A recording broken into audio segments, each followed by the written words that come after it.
In the not too distant future, next Sunday AD, there was a guy named Joel, not too different from you or me.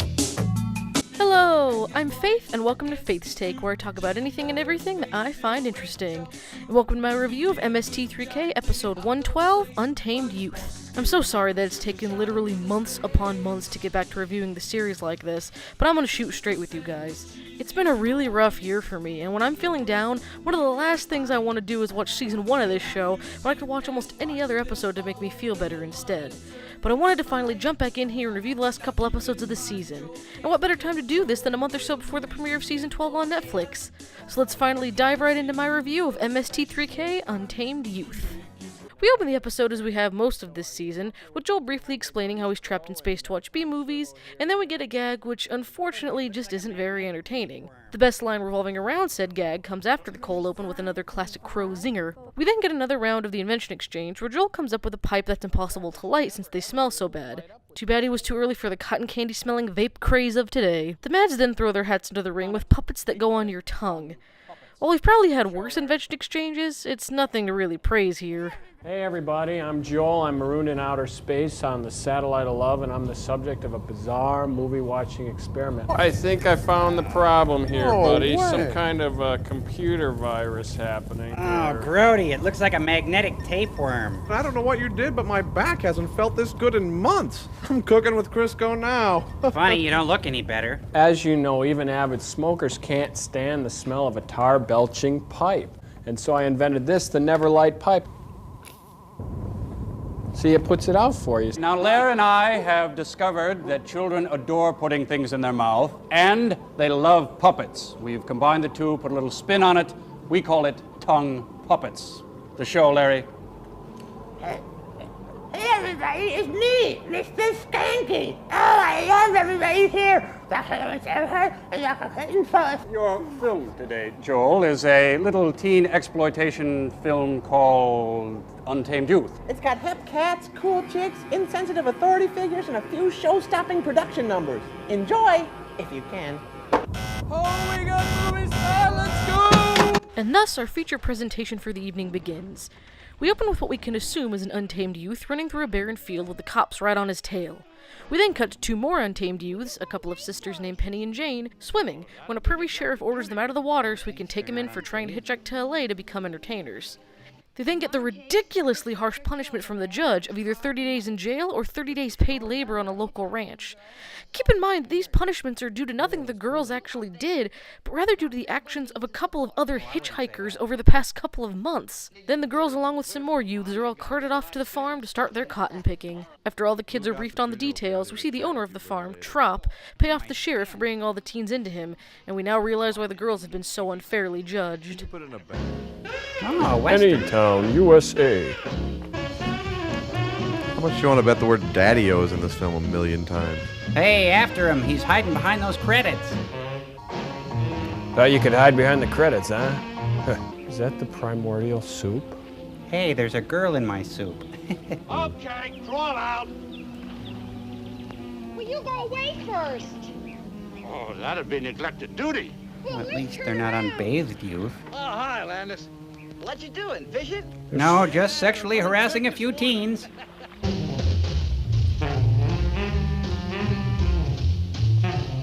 There's no room for our stuff. The back seat's filled with a jazz combo. Hitchhiking may not seem a serious offense to you, but there have been 2 murders involving hitchhiking in the last 7 months. And I committed both of them. I now sentence you, To death? Jane Lowe, and you, Penny Lowe, to 30 days confinement. Hmm? Now that may seem harsh to you. Because it is. Or you may serve it as agricultural workers on a ranch. Green There Acres? you will be housed Jail, and please, fed. jail. Any really groovy city, USA. Employment at road camps. Ah, the original cast of The Dirty Dozen. And you'll have some more crows to follow the big red machine. What the hell does that mean? Bookends. We're sisters. Oh, wow. We're not vagrants. We're on our way to LA for a booking. We're entertainers. Oh, yeah, I Singers. bet. That's what this place needs. Entertainment. I myself dabble in ventriloquism. Well, here's to cotton picking and little gal cotton pickers. Shut up. Next, we meet a few more players as Trop goes off on both one of his guards and his housekeeper Lilibet for making out when they should have been doing their jobs. When he goes to shove her back into the shack where all the other girls sleep, we see that Penny and Jane weren't lying when they said they were performers, as they're entertaining the other, probably unfairly punished girls. And of course, since we have a room full of attractive young women under duress in a movie featured on Mystery Science Theater, we have to endure the obligatory catfight. But just as quickly and unrealistically as it starts, it ends, and Lilibet and Jane are clearly on their way to becoming friends. You look real pretty in lipstick. Works every time. Am I the sultriest person you've ever seen in your whole entire life? I warned you about that guy Jackson. I told you that was the last time I was going to warn you. Now get your clothes and get out. But I'm wearing my clothes. Please, Russ, I've worked hard for you. I've done everything I could to make Say, you happy. she is And friendly. another thing. Rolling like a rolling stone. That guitar makes amazing sounds. You know, it really makes me miss the potato and cotton fields of Earth. Hey, it's Blonde Lemon Jefferson. Well, the show's already started, but I can seat you up front. Ex-nay on the Umpe and Rheingay. What do you mean? This is where they put me. It was mine before. We're sisters, and we're staying together. I don't care if you're Siamese twins. Cat fight. Scratch your eyes out. Is what you call entertainment? Well, you missed the big Cossack number. Now, what was this cat fight all about? Don't call me a cat. You got a wildcat's temper, I'd say. You're too tough for me. Oh, Come we on, gotta let's get go out to of here town, now. kid. Let's go eat at the mess hall, huh? And with that, we start the first mid-movie host segment. And honestly, this one is kind of blah. Like, I'm sorry, a lot of the riffs have been pretty decent so far and gotten some real chuckles out of me, but this segment's a little dull. They take one riff, Hey, Look, it's Greg Brady. and base the entire segment on this seemingly innocuous joke. A full 2.5-minute segment just about the life and times of Greg Brady. And while that description may sound decently funny, it isn't really, at least not to me. The funniest part is Joel almost screwing up the ending of the entire bit. Today we'd like to present our pageant, Greg Brady, An American Legacy. Greg Brady, the eldest of Mike Brady's 3 boys, began his public life at the age of 14, when his widower father married widow Carol, who was bringing up 3 very lovely girls. Then in 1974, Greg was faced with the biggest shock of his life. His family was canceled. There were attempts to revive his family, but none succeeded. He had hit rock bottom. Greg couldn't even get a suite on a Love Boat. He returned to his boyhood home with his entire family, and a very Brady Christmas was had by all. Thank you. What? Greg Brady, we are the satellite of love. Salute you. Back in the theater, we meet another youth who seems rather tame in comparison to the others, named Bob Steele, whose mom made a deal with Trop to get him a job on the ranch. Bob seems extremely happy to be there and raring to start working, seeing as how he's there willingly and not over something as trivial as forgetting to yield in traffic like all the other youths. After a few shots of the depressing cotton picking, we hear what Trop's real game is, hiring hands for other men raising crops and then taking the majority of the crop and profits for himself. Now, I'm no farmer myself, but this seems wildly unethical. And hey, would you look at that? It's been a whole 11 minutes since the last song ended, so I guess it's time for another one. The teen bopping doesn't last long, however, as one of the girls named Baby nearly passes out in the heat, only for Bob to jump into action. Hey, it's Evel Knievel. Mr. Trop? Right. Bob Steele. Hi, I'm Rod Iron. Good. You're on the payroll as of now, regular rate, and glad to have you. Well, thank you very much, sir. Now, I don't know if you're into weird scenes or not, but check this thing out. I grew up here. Gladys! That's Gladys. Nature's rich bounty, corn, soybean, sorghum, speckum. Mining, agriculture, an untamed youth forging an untamed land, eating their weight in cotton. You said you could get us labor to pick our fields. That's right. I take 60% of your harvest, you get 40. Now, wait a minute, Mr. Trop. You said 50-50, you now, said. look, fellas, you took my time. You've been talking to me about this for 2 weeks. That's the deal. I get the labor, you push me around in a wheelbarrow dressed as one of the honeymooners. Your choice, For pal. you is better than Chihuahua. There goes another fingernail. Yeah, now that you bit it off. No, you ain't gonna Shut up. Don't even start. You know, the acoustics in that cotton patch are fantastic. Well, they sure aren't gonna make a singer out of him. Making me laugh, making me cry, making me roll, roll, roll till I die. Strange alliances are made in a hot cotton field. You can make me sing, make me dance, make me rock right out of my pants. Yikes. You know, interesting enough, this scene was included in the film Scared Straight. What's the matter? What's the matter? Dizzy. It's so hot. Poppies made her sleep. What's the matter with her? Too much sun. She's too hot. I gotta go and shave. She ate too much cotton. She might need a doctor. I'll have it. I'm in charge of this crew. I'm a barber. Get back They on the used to work. be doctors. Well, since no one has any more lines here, let's just wander off this way. And now we see why the judge was so harsh on the girls. She's in bed, both literally and figuratively, with Trop since he got her elected in exchange for judging kids unfairly and forcing them to accept work on his ranch or be jailed.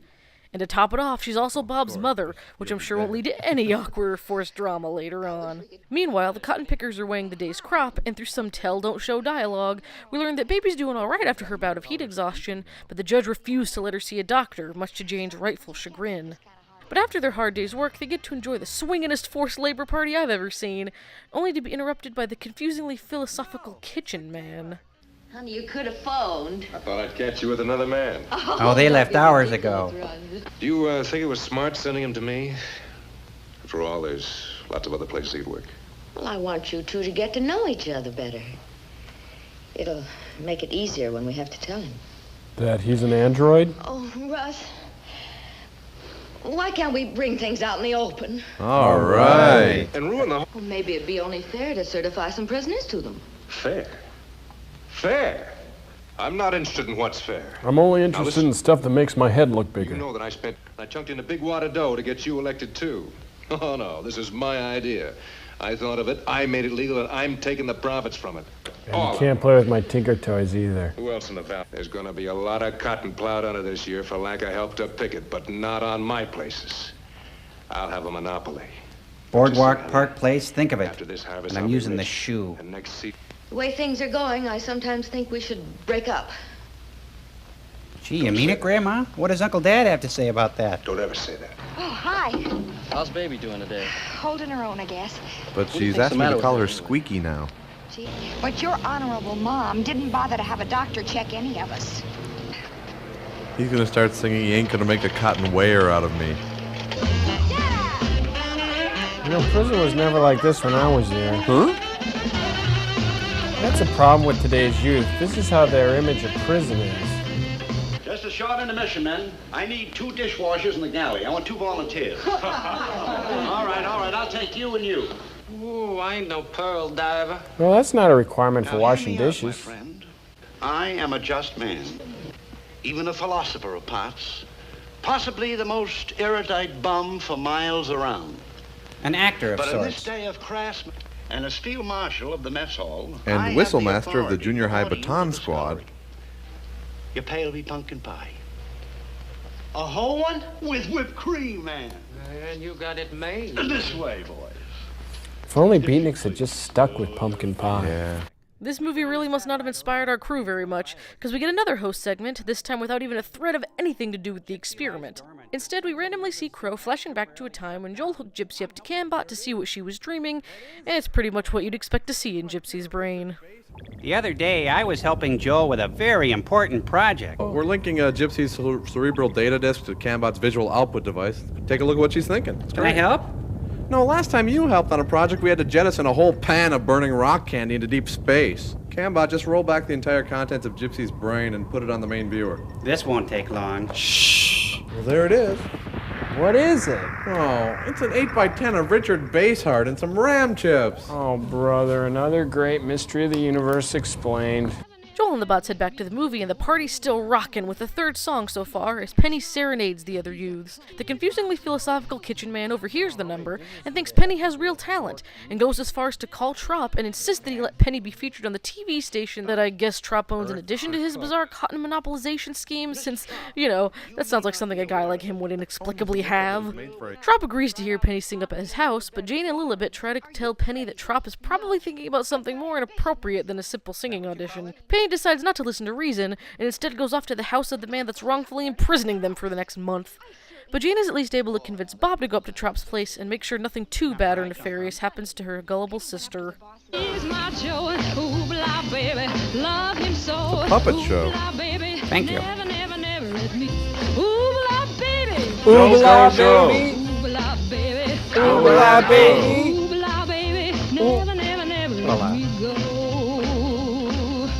Oobla baby. Oobla Oobla baby. Oobla baby. You know, this gift of yours should be brought to the attention of someone who can help you. Hef? To it, Mr. Trop. You know, my dear, in this area, there are many homes equipped with a large electronic box. It's called a refrigerator, but that has nothing to do with my story. I'll consult Mr. Trop on the intercom. If he knows all this, why is he still a cook?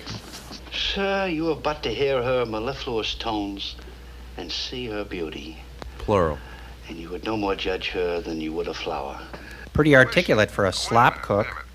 I'm going up there and sing his ears out right now. Well, wait a minute, kid. Let's talk this over. Yeah, think about it. He'll probably give you that corny pass about becoming his housekeeper. The one you chomped on like a bass? Fields. Oh, listen, Penny, don't be a sucker. The only way to get a booking is through an agent or a producer or somebody like that. Yeah, dream Get on. this, will you? Oh, you can trust me, Janie. I'm not going to make any nasty bargains, no matter what. Unless your name comes up. Ability, you don't have. What's the matter, Janie? I'm in prison. Penny went up to the boss's house, and she's still there.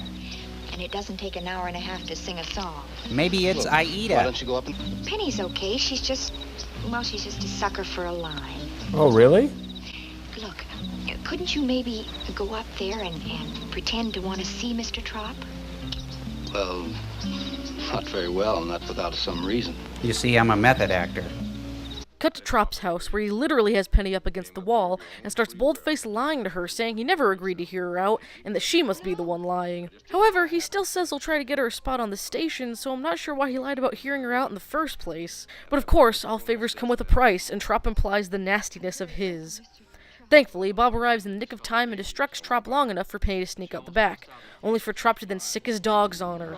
Once again, Bob comes to the rescue and leads Penny back to the mess hall where the party is still going on. Later, Trop takes the judge out on a date, gross, as an excuse to talk about her son, even grosser. Trop's concerned by the fact that Bob, seeing as he isn't deaf, blind, or stupid, can actually tell that the ranch isn't exactly on the up and up. I didn't offer to hear you sing. You came up here of your own free will. You promoted yourself with Pinky to have him call. No. Now, just a minute. I haven't finished. All right. You came and I heard you. And I promised to phone our station manager in the morning. I'm very grateful, Mr. Trop. But that's not enough, Penny. There's still that wheelbarrow thing. I'm sorry to bother you so late, Mr. Trop. Yes, it's late. That's what I Time at the said. dog's room. You know, even though you're a paid hand living with the foreman, these dogs wouldn't know that. Well, what if we told them? Yeah, what about her? Well, she almost passed out in the field. She looks pretty sick. She might have a bad heart. I think you ought to... Yeah, Okay, well, I'll have her check heart in the replaced in the morning. Good night. I'll just be out here if you need me. Now, know you two love the rich taste of field hands, so here's a little snacky poo for you. Hey, Mamie, calm down. Dogs can't climb ladders. Boy, to think she jumped up there. Your sister says you're really a sucker for a line. You know, it's a lot easier if you took the guitar off at least once. Hey, you can't dance. You're the band. Get back here. Oh, Russ, you're wonderful. Thanks, Grandma. What about you? Between this moon and you, Don't know which one is which. Wear a necktie next time so I'll know who's you. What you mean is you wanted to talk about Bob. Well, I'm That's why you using took you me to out get to him. No, he's could have figured out our setup. Set up? Don't Don't use that term, Russ. That's a gangster's term. What we're doing is absolutely legal. Except for the parts that aren't. We saw to that. You asked me to put him to work, and I wouldn't fire him for the world. But I don't want him to end up hating you. Kill him. He's evil and must be destroyed. I think it would be better if Bob were... Put to sleep? Back in the fields, Baby passes out, and Bob comes to the rescue yet again and takes her to the doctor himself. Sadly, Bob's too late to save the day this time, as Doctor, guy that gets impregnated by an alien and Night of the Blood Beast, tells him that Baby has died of a miscarriage. Very dark to bring in an unexpected pregnancy/death of both the mother and child into this film that's had 3 teeny bopper musical numbers in it thus far. Bob rushes to his mother and lets her know of all the awful things Trop has known this whole time, from serving the kids dog food to working Baby to her death. His mom reveals that not only is she in love with Trop, but they've secretly been married for the past 4 months. Bob heads to the ranch and chews out Trop for letting Baby die, and decides to get out of there, seeing as he was the only kid working there voluntarily and not being treated like an animal. On the way out, he talks with Jane, a conversation we miss a lot of because of a boring bit of Gypsy popping into the theater to make some cotton. But the bit ends soon enough for the two to confess their love for each other, and for Bob to decide that he'll actually stay on the ranch until he can end Trop and his horrible ways. Watch modern technology rip through this field of teenage gals. It's Reaper Madness. Yeah. What are you doing? I'm taking her to a doctor. In your truck. Not in any company car, you ain't. Get back to your muscatel, creep. Hey, it's Morgan David. Don't call me creep. Hey, you want a spritzer? Stamp all foremen, dead out. Well, I pulled her teeth. Is that what you wanted? I'm sorry. I have some very bad news for you. I'm not a real doctor. She's not my wife. Well, the girl was 5 months pregnant. She died of a severe hemorrhage after a miscarriage. Must have started while you were bringing her here. Gee, I'm sorry we even made fun of this movie. She's lying in the truck. Well, thank you for everything you've done. Or didn't do. Wonder what he wanted. And she was 5 months pregnant. She was just a kid herself. Baby, we called her. Nobody even knew her name. That's the worst part about it. She dies in a strange place without friends or anybody, and nobody even knows her name. She should have died at Cheers. Then everyone would have known her name. If only well, it was part of the agreement. I mean our illegal contract. Mother, I don't care. You know what I found out about that food? Trop's feeding canned dog food, and he calls it beef stew. Oh, no. Not canned. It should be dry. That's part of the agreement. What do you mean he wouldn't? I can't help myself. No, but you can stop sentencing people to his ranch. Look, Mother, don't take my word for it. Have the sheriff make an investigation. Tell the editor of the newspaper. Sing it from the mountaintops. I'm in love with Russ Trop. Mom, love's a pretty big word. He's my husband. Husband's a pretty big word, too. Things will work out all right. Sure, just keep telling yourself And that. Russ has lots of good qualities. Truth is, Mom, you've been taken for one long, hard ride. Sure he has. What's the idea of taking that girl out this place without permission? Where is she? I don't know, something to do. She's dead. Well, when can she be back on the job? Why couldn't she have said something to somebody? I don't know, Janie. Maybe she was... Rock stupid. She was a... Gypsy, come on into the theater. Will you reproduce some cotton for us? True what you told Mr. Crawford. Are you really checking out? Okay, Oh, gross. Oh, it's not done yet, Joel. Gypsy, will you run up to the main ship and make a new batch for us? Just put it on the main table there. Yep. I'd like to see you again. Lots of times. And then stop abruptly, breaking your heart like a toy. Well, I'm not leaving. I'm gonna stay. And then stay some more. Trop will have to throw me. See, he's greedy. He's gonna spill himself. And when he does, I'll nail him. So help me, I'll nail him to the wall. Oh, use drywall screws. They're much better.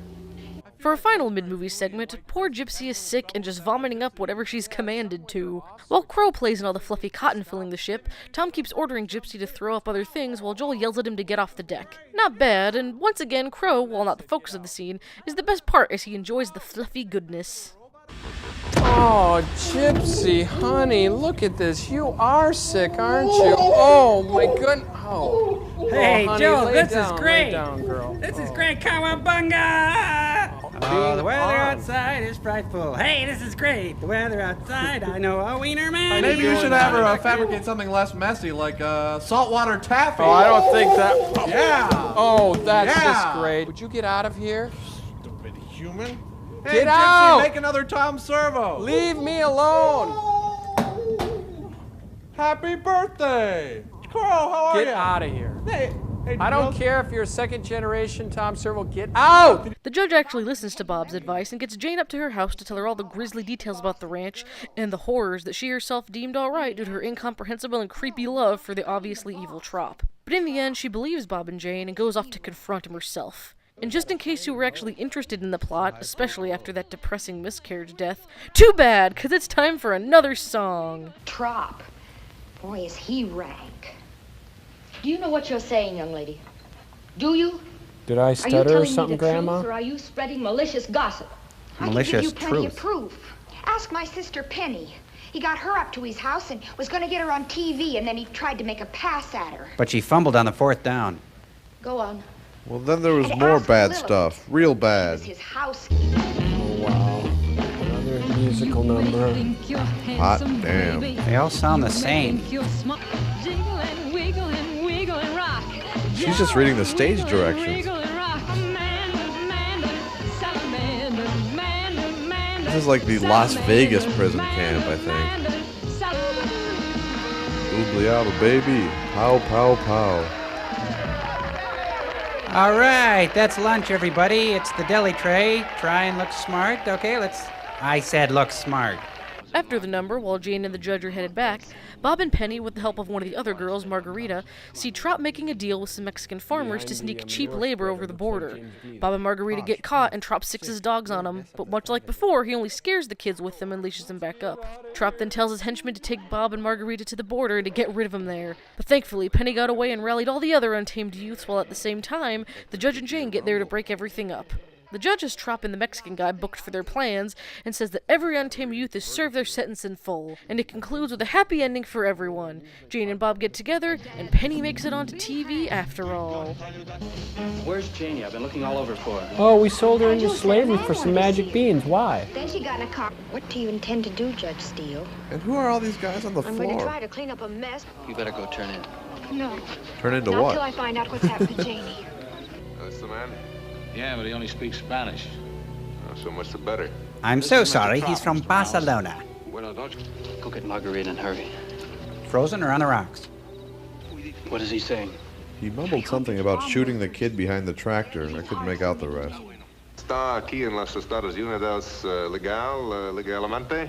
It's a fajita recipe. Oh, sorry about the garbage can. We'll just be going. Posh, puff, sick, really mess up the savages. Go, boys. Let's get out of here, Scooby. Cut.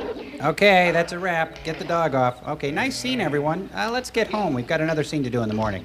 This kid here understands Spanish. When you take Morales over the border, take these kids along with you and get rid of them down there. Oh, no, wait, Russ, that's going too You far. want us to end up in the federal clink?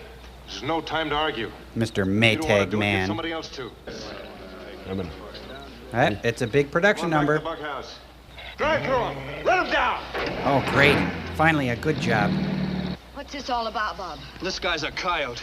He's bringing 300 wetbacks from over the border on Trop's orders. Get some He's towels. already got the phony permits for them on him. Wait a minute. These are stills from yards of leather. Take them into custody. Do your duty. To God and your country. Obey the law of the pack. If it's the last thing I do as a judge, it will be to commute your sentences to time served. Then we're going to do a show. And it will be the last thing I do as a judge. Because I just got a reading for Murder, She Wrote.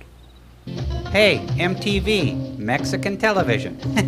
Everybody thinks the Calypso song comes Mamie from made it. Trinidad. Go, Calypso, go. Go, Calypso, go. This is probably the longest minute in film history. You realize that? Come on, boys, and carry my bananas. What in the world does that mean? Carry my bananas? I don't want to know. It's a metaphor. I feel like I'm in the tiki room. I wish I were. For our final moments of the episode, Joel tells the bots the purpose of a geeky guy that was in one of the musical numbers in the mess hall, a character so random and minor I'd legitimately forgotten about his existence until this host segment. As with a couple of the other segments in this episode, this feels like a weak and unfinished version of a type of segment that would be much improved later on in the series. And we sign off with a couple of letters. Oh, well, we were down in the galley playing freeze tag, and we started wondering about that goofy mutant Charlie Callis guy in the film. Cambot, could you put up frame 232.5, and I think it's somewhere around there. Let's check it out. Yeah, that's the guy. Look at him, poor sap. So, Joel, what's the point of having this guy in the film? What's his purpose? Well, I thought you might want to know, so I got us all goofy hats to wear. Well, the goofy guy is around to irritate the audience, so they build up a real lot of resentment, so nobody's hurt when he gets off. Yeah. And I thought maybe we could do some letters, okay? To the man and the two robots, I love your show. I came home one Saturday night and turned on the TV. Normally I watch Saturday Night Live on Saturday, but now I watch MST3K. Live from space, it's us! I'd heard tell that this was one of the better episodes of the season, and I have to agree. While the segments aren't the greatest, pretty par for the course this season, the revs did get some genuine laughs and smiles out of me, and this is absolutely one of the best movies of the season. While there are a billion musical numbers in it, the acting and plot are pretty decent considering the rest of the films Joel and the bots have endured over the past 12 experiments. So with one episode of season 1 to go, I'm actually kind of looking forward to it for two reasons. One, if Untamed Youth has been any indication, it'll be one of the better episodes we've seen thus far. And two, if it's not, at least it's the final episode of the season. As always, thank you all so much for watching, and huge thanks to all of my delightful Patreon supporters, including Jackie Ball, Kevin Nata, Victor Cordova, Tony G, and Nicholas Ashworth. I'm so happy to finally be getting this video finished, and I hope everyone out there enjoyed it. Also, I plan on doing a video recapping my thoughts on Season 11 of the show before Season 12 premieres on Thanksgiving. But before that, I have a special Halloween Top 10 video coming out where I'll be counting down my top 10 Disney villain songs. Thanks again, and I'll see you guys later. Mystery Science Theater 3000. Slip and slide away. Why am I here, you guys?